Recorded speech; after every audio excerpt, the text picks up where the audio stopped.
డబ్బు కోసం కన్న పిల్లల్ని కిడ్నాప్ చేసి 9 లక్షలకు బేరం పెట్టిన కన్న తండ్రి పోలీసుల అప్రమత్తతతో తప్పిన ముప్పు.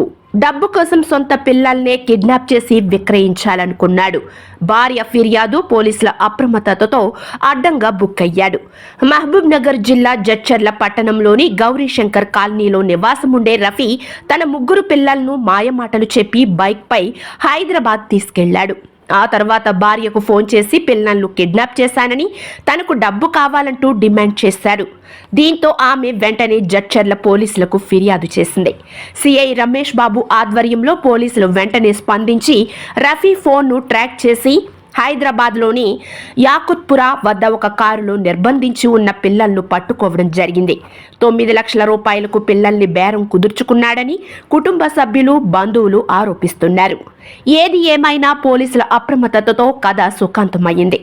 పిల్లలను విక్రయించాలనుకున్న కన్న తండ్రిని బంధువులు, కాలనీవాసులు దేహశుద్ధి చేశారు. మన జడ్చర్లలోని గౌరీశంకర్ కాలనీలో నిన్నటి రోజు హఫీజుద్దీనా బేగం అని ఆమె 28 ఇయర్స్ దా ఉంటుంది అందాజా. అయితే 2 గంటలకు వచ్చేసేసి మనకు ఒకటి కంప్లైంట్ ఇవ్వడం జరిగింది. ఇట్లా తండ్రి వాళ్ళ 3 పిల్లల్ని తీసుకొని పోయి షాపింగ్ తీసుకొని బిస్కెట్స్, చాక్లెట్స్ కొనిస్తా అని చెప్పి బైక్ మీద తీసుకుపోయాడు. 12 గంటలకు తీసుకొని పోయింది, ఇంత మటుకి రాలేదు అని చెప్పి మనకు చెప్పడం జరిగింది. దాని మీద తండ్రి తీసుకుపోయింది కదా అని చెప్పేసి ఆయన లొకేషన్ చూసినట్టయితే అది హైదరాబాద్లో ఉండడం జరుగుతుంది.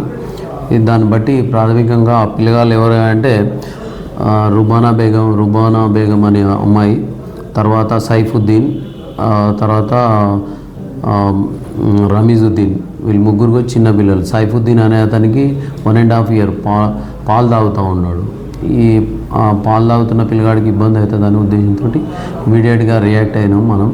రియాక్ట్ అయ్యి ఎప్పటికప్పుడు అక్కడ హైదరాబాద్లో అప్రమత్తం చేయడం జరిగింది.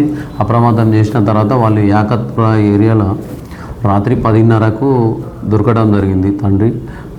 తర్వాత పిల్లలు కూడా దొరకడం జరిగింది.